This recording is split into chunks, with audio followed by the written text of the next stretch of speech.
So what happens when the people entrusted with defending the Constitution don't understand it? And what happens when gifts from foreign monarchies are handed to American leaders in broad daylight? This isn't a political commentary. This is a constitutional one. Two events from this past week offer a sobering reminder of how far we may be drifting from the intent and the warnings of the Founding Fathers. Let's talk about the $400 million jet from Qatar and a top cabinet official who botched the meaning of habeas corpus.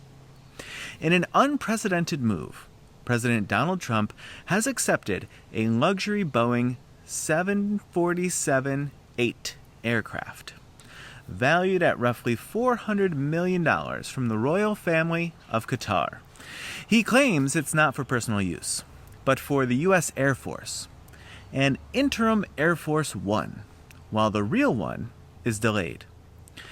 He called it a gift to the country, and said it would be stupid not to accept it. But here's the issue. The Constitution explicitly prohibits this. Article 1, Section 9, Clause 8, the Emoluments Clause. No person holding any office of profit or trust shall, without the consent of Congress, accept any present from any king, prince, or foreign state. It's not vague, it's not optional, and it was written for situations like this.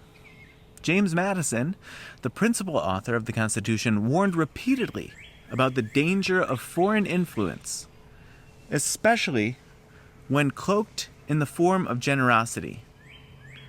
He feared that foreign gold and foreign intrigue could corrupt Republican virtue faster than any army could invade.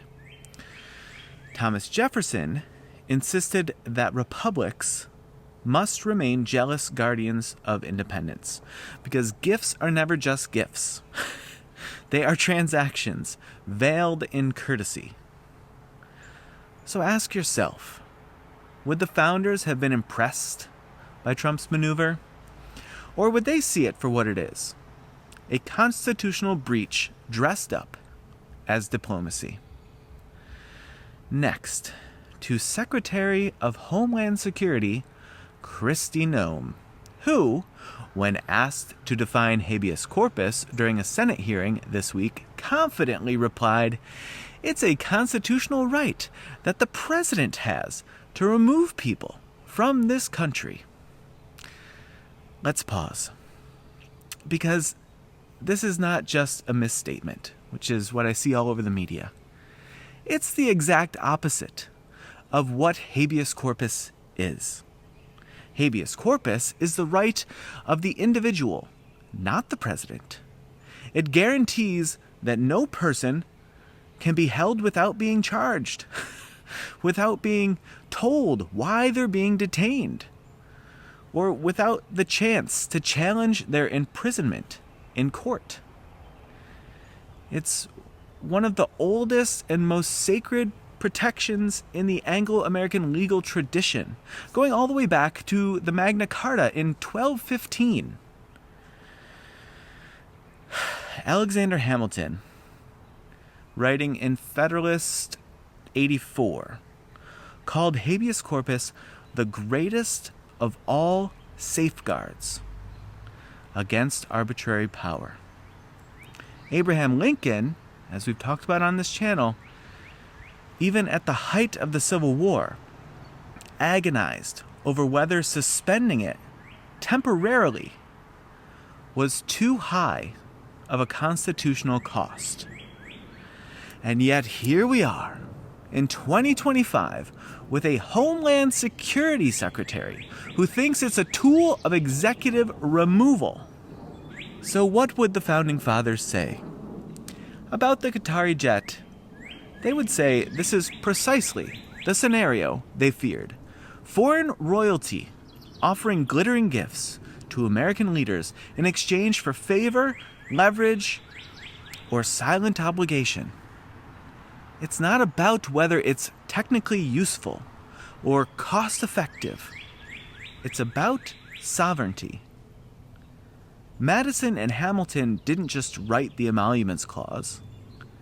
They believed that virtue in leadership required avoiding even the appearance of corruption. And about the habeas corpus blunder, they would be alarmed deeply by such a fundamental misunderstanding of the Constitution by someone charged with enforcing it. To them, habeas corpus wasn't a legal technicality. It was the moral line between liberty and tyranny. Jefferson once said, "The price of freedom is eternal vigilance." But that vigilance means nothing if the people in power don't even know what they're supposed to be guarding. The founders didn't create a perfect system, but they gave us a framework full of checks, balances, and philosophical boundaries.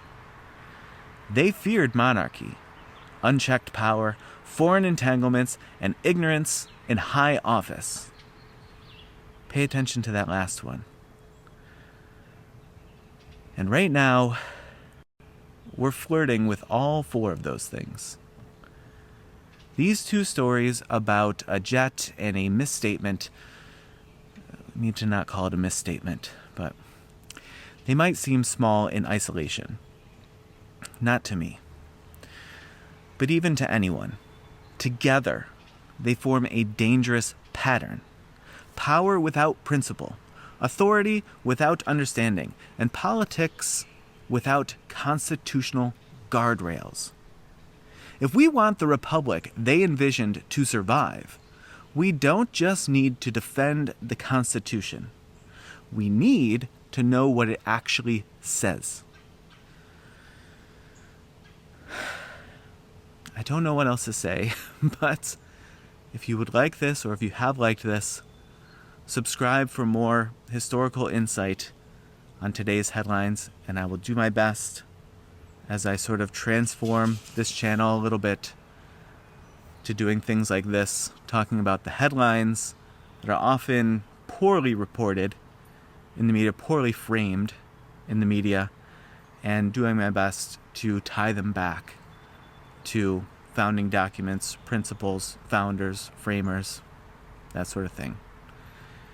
In any case, I will see you in the next one.